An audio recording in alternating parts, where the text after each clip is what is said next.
Bismillahirrahmanirrahim. Assalamualaikum warahmatullahi wabarakatuh. Alhamdulillahi wa syukrulillah wa la hawla wa la quwata illa billah. Asyhadu an la ilaha illallah wa asyhadu anna Muhammadan abduhu wa rasuluhu la nabiyya wa la rasula ba'da. Rekan-rekan sekalian yang mudah-mudahan senantiasa dirahmati Allah Subhanahu wa taala. Alhamdulillahirabbil alamin. Segala puja dan syukur kita panjatkan kehadirat Allah Subhanahu wa taala yang mudah-mudahan rahmat hidayah Allah senantiasa menyertai kita. Salawat dan salam semoga senantiasa tercurah limpah kepada baginda agung Nabi Allah Muhammad sallallahu alaihi wasallam, kepada keluarganya, sahabat-sahabatnya, tabi'in, tabi'ut tabi'in, dan orang-orang salih yang senantiasa bersungguh-sungguh dalam mendalami, mempelajari dan mengamalkan sunnahnya Rasulullah sallallahu alaihi wasallam. Rekan-rekan sekalian, alhamdulillah di kesempatan yang berbahagia ini kembali Allah pertemukan kita, yang mungkin ini kali pertamanya kita berjumpa, meskipun mungkin yang pada akhirnya pihak universitas belum mengizinkan kita untuk langsung bertatap muka pada pagi ini. Mudah-mudahan dengan pertemuan jarak jauh atau lewat online ini senantiasa menyambung silaturahim daripada kita. Baik rekan-rekan sekalian, dalam semester ini saya mendapatkan amanah untuk mengajar, yaitu materi As-Sharhul Quran ya. Oleh karena itu akan kami sampaikan beberapa kontrak perkuliahan yang ada dalam mata kuliah ini, sehingga mudah-mudahan nantinya menjadi acuan kita bersama, dan mudah-mudahan juga diberikan kemudahan dalam kita belajar As-Sharhul Quran nantinya. Yang pertama, rekan-rekan sekalian, berkaitan dengan kontrak perkuliahan ya. Ini perlu kita sampaikan di awal agar supaya memang sama-sama kita memahami betul ya bagaimana aturan yang ada dalam mata kuliah ini. Yang pertama terkait dengan kehadiran ya. Untuk kehadiran 30% ya persentasenya ya. Kemudian yang kedua untuk OTS ya, ujian tengah semester 25%. Kemudian UAS ya, ujian akhir semester 40%. Kemudian tugas paper 5%. Adapun ya, untuk mahasiswa yang alpanya sampai 4 kali pertemuan, maka sama dengan tidak lulus ya. Ini menjadi aturan baku saya ya. Maka jika memang harus izin dan terpaksa silahkan izin ya. Kita tidak ingin ada yang menyepelekan terkait dengan kehadiran ini meskipun itu lewat online ya. Karena bagi saya kehadiran antum baik lewat langsung tatap muka ataupun juga lewat online ini cukup berharga ya untuk kelulusan kalian nantinya.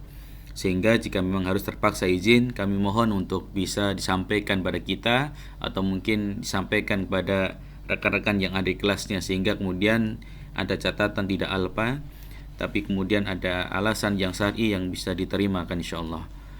Kemudian untuk sistem pembelajaran, memang sembari menanti kebijakan ya universitas, coba kita melihat ya yang paling berpeluang untuk kita gunakan saat ini adalah media psikologi ya, yang menjadi basic ya aplikasi pembelajaran kita. Kemudian juga nantinya mungkin akan kita gunakan YouTube juga, begitu juga dengan aplikasi Zoom, meskipun mungkin ada beberapa pertemuan saja nantinya, karena memang kalau Zoom terus kasihan juga yang mungkin tinggalnya di tempat-tempat atau di daerah yang sulit sinyal begitu.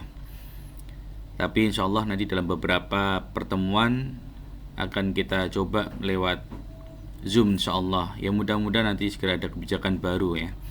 Ya perlu kami sampaikan terlebih dahulu, sebetulnya memang untuk agenda kita itu kemarin sempat dijadwalkan pada jam 12 gitu ya, atau lebih tepatnya setelah maghrib gitu. Cuma karena beberapa pertimbangan, dan tentu kalau pada maghrib itu kan lelah ya.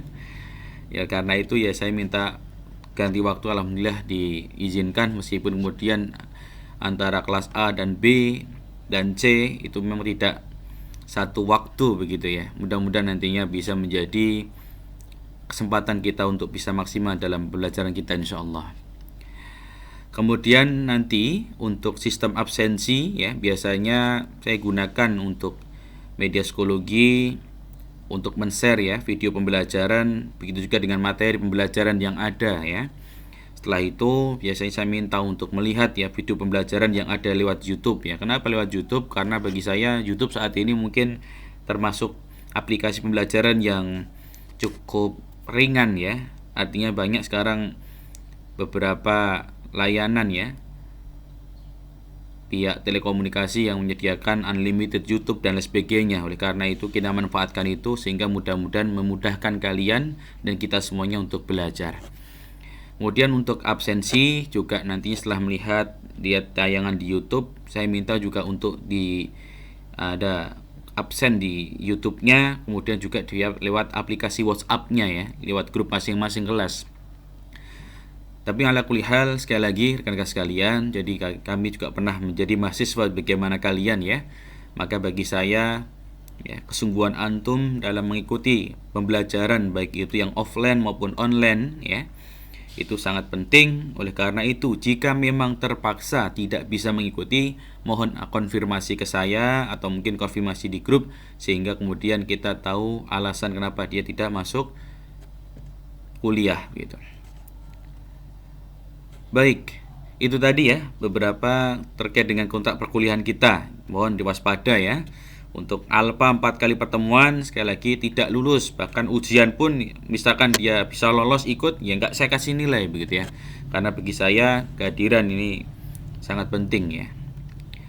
Berikutnya untuk rencana pembelajaran semester ya dalam mata kuliah As-Sarful Qur'ani ya. Ada kurang lebih 9 ya. Nanti pembahasan kita yang pertama terkait dengan fiil ya. Kemudian yang kedua kategori fiil, yang ketiga fiil mujarad, kemudian ada fiil mazid, kemudian menganalisa mujarad dan mazid ya, mengidentifikasinya antara sahih dan mu'tal ya, membedakan ya, kemudian memberikan contoh ya. Itu menjadi bagian daripada pembelajaran kita di pelajaran As-Sarful Quran. Ya, meskipun mungkin saya tahu ya, sebagian besar dari kalian mungkin juga ini menjadi materi yang baru. Oleh karena itu, insya Allah nanti coba sekalipun online kami akan tayangkan beberapa video pembelajaran yang mudah-mudahan ya memudahkan kalian untuk belajar tentang As-Sarful Quran ini. Berikutnya, kita awali dengan bagaimana pentingnya ilmu sharaf ini. Beberapa ulama mengatakan ya, as-sarfu ummul ulum wan nahwu abuha ya. Jadi saking pentingnya ilmu sharaf Quran ini, para ulama mengatakan as-sarfu ya, ilmu sharaf itu ummul ulum, induk segala ilmu ya. Induk segala ilmu. Wan nahwu ya, adapun ilmu nahwu abuha, bapaknya. Maka kalau coba kita perhatikan ya, antara ilmu sharaf dan ilmu nahwu ini memang saling berkaitan keduanya ya, dan keduanya memiliki peran yang sangat penting dalam kita memahami ilmu-ilmu yang ada, khususnya ilmu-ilmu yang menggunakan bahasa Arab begitu. Oleh karena itu ilmu sharaf disebut induk segala ilmu ya, karena sebab ilmu sharaf itu melahirkan bentuk setiap kalimat, sedangkan kalimat itu menunjukkan bermacam-macam ilmu ya. Kalau tidak ada kalimat ya tentu ya, atau lafadz, tentu tidak akan ada tulisan. Maka tanpa tulisan sukar mendapatkan ilmu ya. Makanya kalau kita cermati susunan para ulama dalam menyusun kitab-kitabnya, baik itu yang berkenaan tentang fikih, muamalah, ibadah ya, itu semuanya pakai kaidah nahwu sharaf ya. Adapun ilmu nahwu disebut bapaknya ilmu ya, karena memang ilmu nahwu itu untuk membereskan gitu ya setiap kalimat dalam susunannya, termasuk juga i'rabnya ya, kenapa dibaca fathah, kasroh, dhammah ya, kemudian bentuknya dan sebagainya. Jadi memang kalau kita kembali ke pengertian ulama tadi, ilmu sharaf dan nahwu itu keduanya sangat penting posisinya dalam kita menimba ilmu. Berikutnya, dalam ilmu bahasa Arab ya, Di sana ada qawaid, ya, ada kaidah-kaidah. Ya. Maka ilmu bahasa Arab itu sebetulnya qawaidu yu'rafu biha siyagul kalimat, ya. Yaitu ilmu bahasa Arab itu sebetulnya kaidah-kaidah untuk mengetahui, ya, siyagul kalimat, bentuk kata dalam bahasa Arab, ya, al-arabiyah, wa ahwaluha, serta keadaannya, khina ifrodiha, baik itu ketika dalam bentuk tunggal, wa hina tarkibiha, maupun juga ketika dalam susunan kalimat. Oleh karena itu, ya, ini pengertian bahasa Arab secara umum, ya. Jadi isinya tentang qawaid-qawaid, ya, atau kaidah-kaidah. Tentu mencakup definisi ilmu nahwu, ya, ilmu shorof, ya. Maka terkadang ilmu shorof ini dianggap bagian daripada ilmu nahwu. Ya, nggak salah juga karena memang keduanya saling berkaitan. Namun dengan melihat fokus utama pembahasannya, maka ilmu nahwu dan ilmu shorof dianggap dua ilmu yang terpisah, ya. Di mana ilmu nahwu membahas susunan, ya, kondisi kalimat, adapun ilmu shorof membahas perubahan kata dari satu bentuk ke bentuk yang lainnya. Ini shorof, ya. Kemudian juga ilmu nahwu lebih fokus kepada bagian suatu kalimat disusun serta aturan-aturan yang terkait dengannya, seperti harokat, letak kata, ya, bentuk kata yang tepat sehingga suatu kalimat dapat difahami dengan mudah. Itu ilmu nahwu, ya. Jadi masing-masing punya peran, ya, dan keberadaannya sangat penting. Kemudian berikutnya, ya, dalam pengertiannya, ya, sebetulnya Al-Quran sudah menyampaikan tentang bahasa shorof itu, ya. Allah berfirman dalam Quran surah Al-Baqarah ayat 164, Inna fi khalqis samawati wal ardi wa ihtilafil laili wan nahar wal fulkil lati tajri fil bahri bima yanfa'un nas wa ma anzalallahu minas sama' mimma'in fa ahya bihil arda ba'da mautiha wa batha fiha min kulli dabbatin wa tasrifir riyah. Nah, ini di sana ada kalimat tasrif. Wa tasrifir riyah, ya. Jadi Al-Quran pun sudah mengenalkan istilah shorof sebetulnya, ya. Kalau artinya wa tasrifir riyah itu dan pengisaran angin, yang mengarahkan, yang mengatur, ya. Maka tasrif pada ayat di atas itu bermakna perubahan angin, ya, dari satu kondisi ke kondisi lainnya dan dari satu arah ke arah yang lainnya. Maka begitulah hakikatnya ilmu shorof, ya, yang mempelajari perubahan, ya, dari satu kondisi ke kondisi yang lainnya, dari satu arah ke arah yang lainnya. Inilah ilmu shorof, ya. Adapun, ya, pengertian ilmu shorof secara istilah adalah ilmu yang membicarakan bentuk dan keadaan suatu kalimat yang mencakup jumlah huruf dan harokatnya. Seperti bentuk kalimat fi'il madi yang terjadi pada masa lampau, atau fi'il mudhari yang terjadi masa sekarang, atau fi'il amr, kata yang menunjukkan perintah, atau isim maf'ul yang dikenai pekerjaan, atau isim fa'il atau yang melakukan pekerjaan dan sebagainya.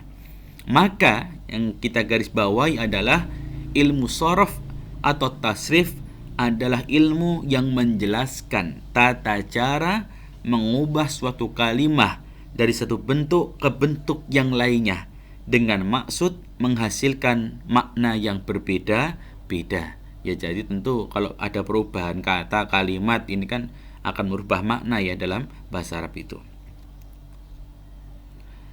Kemudian berikutnya, saking pentingnya, ya, ilmu shorof dan ilmu nahwu itu, ya, dalam beberapa referensi, ya, yang kita baca, termasuk mungkin dalam kitab Imriti, ya, atau Nadham al-Imriti, ya, seorang Syekh Syarafuddin, ya, Yahya bin Nuruddin bin Musa bin Ramadan bin Umairah al-Imriti, ya, atau dalam kitabnya Nadham al-Imriti, ya, beliau mengatakan an-nahwu awla awalan ay yu'lama idil kalamu dunahu lan yufhama. Beliau mengatakan an-nahwu awla, ilmu nahwu adalah hal pertama, awalan yu'lama, yang paling utama untuk dipelajari. Loh, ini jadi saking pentingnya ilmu nahwu itu, Masya Allah, ya, ternyata untuk, ya, memahami suatu ilmu ya harus nahwu dulu gitu. Idil kalamu dunahu lan yufhama. Karena ya al-kalam kalimat dunahu tanpanya lan yufhama. Kita tidak akan pernah bisa memahami.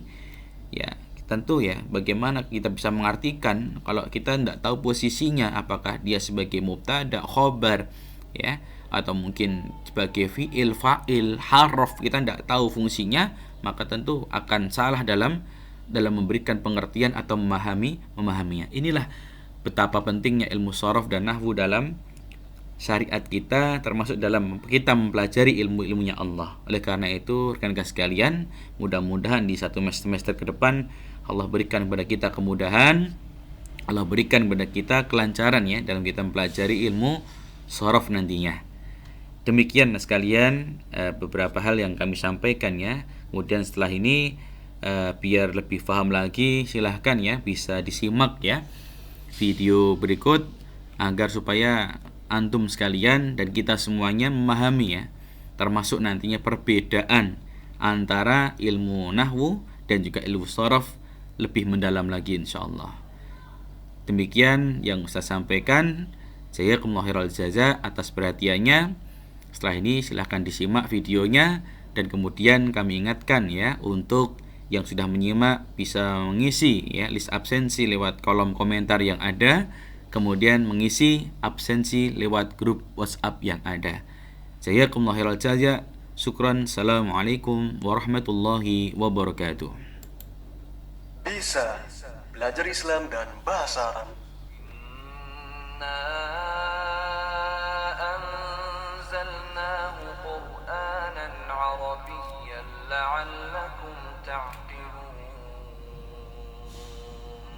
Sesungguhnya kami menurunkannya berupa Al-Quran dengan berbahasa Arab agar kamu memahaminya. Assalamualaikum warahmatullahi wabarakatuh. Alhamdulillah, pada pertemuan pertama kali ini insyaallah kita akan membahas tentang pengantar ilmu bahasa Arab. Ilmu bahasa Arab memiliki beberapa cabang ilmu.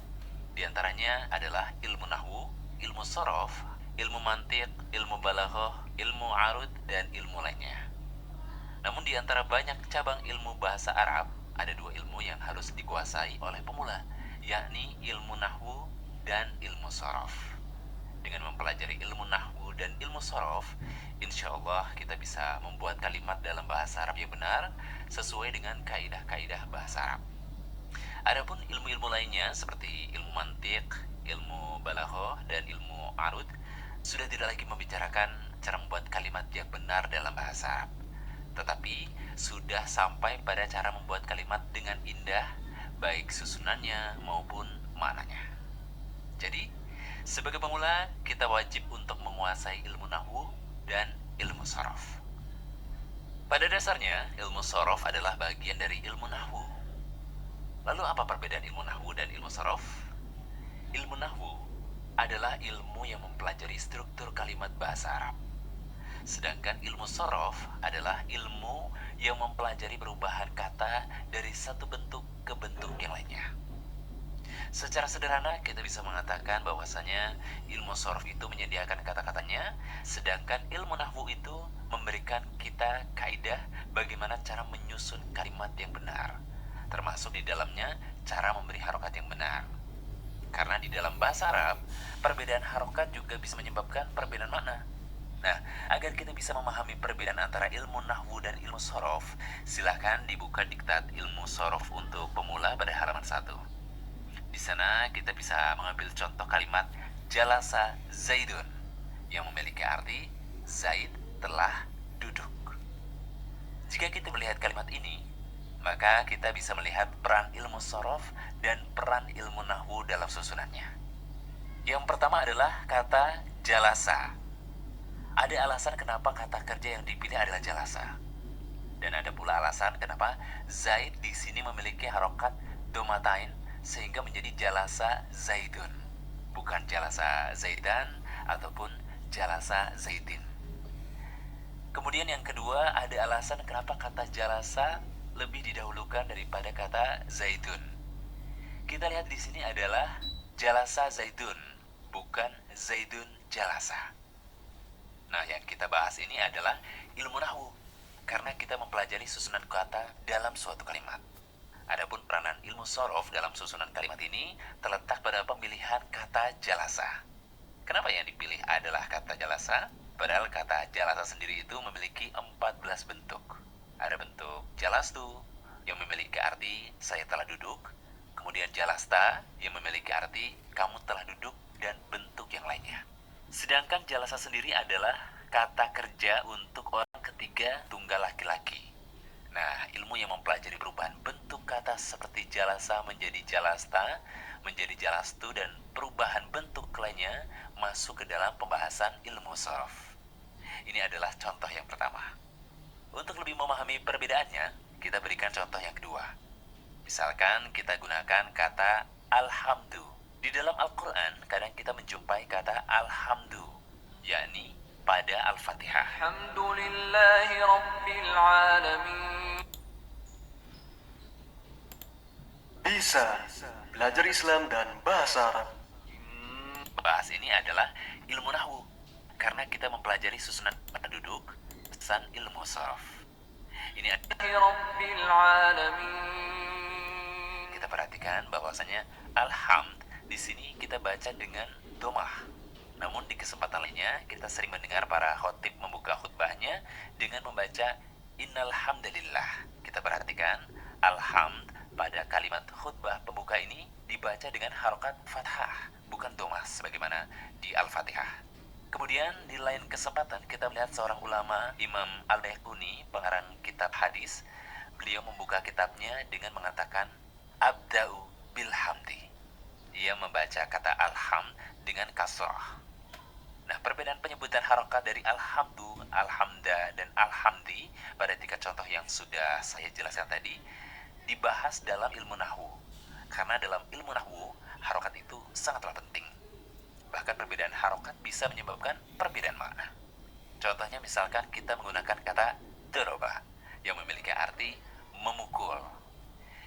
Jika kita menyusun kalimat doroba Zaidun bakron, maka maknanya adalah Zaid memukul Bakar.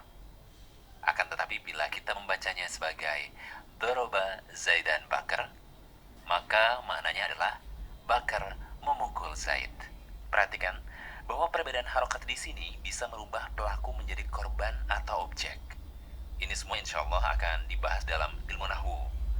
Selanjutnya kita akan melihat contoh pengaplikasian ilmu sorof. Kita masih menggunakan kata yang tersusun dari ha, mim, dan dal. Dan semua kata ini memiliki akar makna yang sama, yakni tidak jauh dari arti pujian. Contohnya pada Al-Fatihah. Kita membaca Alhamdulillahirabbil alamin. Segala puji bagi Allah, Tuhan semesta alam. Alhamdu memiliki arti segala puji bagi Allah. Kemudian kita sering mendengar istilah tahmid. Ada unsur ha, mim, dan dal pada kata tersebut. Dan kata ini maknanya tidak jauh dari kata pujian. Tahmid adalah istilah untuk zikir dari Alhamdulillah. Kemudian nama Rasul kita, Nabi kita yang mulia Sallallahu Alaihi Wasallam adalah Muhammad. Ada unsur ha, mim, dan dal yang artinya orang yang dipuji atau terpuji. Kemudian Rasulullah juga dinamai dengan Ahmad. Juga ada unsur ha, mim, dan dal pada kata tersebut. Dan kata Ahmad ini maknanya adalah orang yang paling terpuji. Kemudian nama-nama Islam yang sering digunakan oleh kaum muslimin seperti Hamid yang maknanya adalah orang yang memuji, Mahmud yang artinya orang yang dipuji, dan ada pula yang bernama Hamdi yang maknanya adalah pujianku. Ada unsur ha, mim, dan dal pada kata tersebut. Kita bisa melihat bahwa untuk kata ha, mim, dan dal memiliki banyak sekali variasi kata. Dan inilah yang dibahas di dalam ilmu sorof. Kesimpulannya, ilmu nahwu adalah ilmu yang mempelajari susunan kalimat, baik harokatnya maupun letaknya. Adapun ilmu sorof adalah ilmu yang mempelajari perubahan bentuk kata dari suatu bentuk ke bentuk yang lainnya. Ilmu nahwu dan ilmu sorof sering disebut oleh para ulama dengan istilah ilmu alat. Karena memang ilmu ini adalah alat atau kunci untuk membuka cakrawala Islam dan mempelajari seluruh cabang ilmu Islam. Tidak mungkin kita kita bisa mempelajari tafsir dengan baik kecuali setelah kita memahami bahasa Arab. Tidak mungkin kita bisa memahami hadis Rasulullah dengan baik kecuali setelah kita mempelajari bahasa Arab. Tidak mungkin kita bisa memahami lautan ilmu yang luas dari para ulama yang kita jumpai pada kitab-kitab mereka kecuali setelah kita mempelajari bahasa Arab. Jadi benarlah perkataan seorang penyair yang mengatakan bahwa an-nahwu aula awalan ayyu'lama idil kalamu dunahu la yufhama. Ilmu nahwu yang mencakup ilmu sorof adalah ilmu pertama yang paling utama untuk dipelajari. Karena perkataan Allah dalam Al-Quran, perkataan Rasulullah dalam hadis, perkataan ulama dalam kitab-kitabnya tidak dapat dipahami kecuali setelah kita mempelajari ilmu nahwu dan ilmu sorof.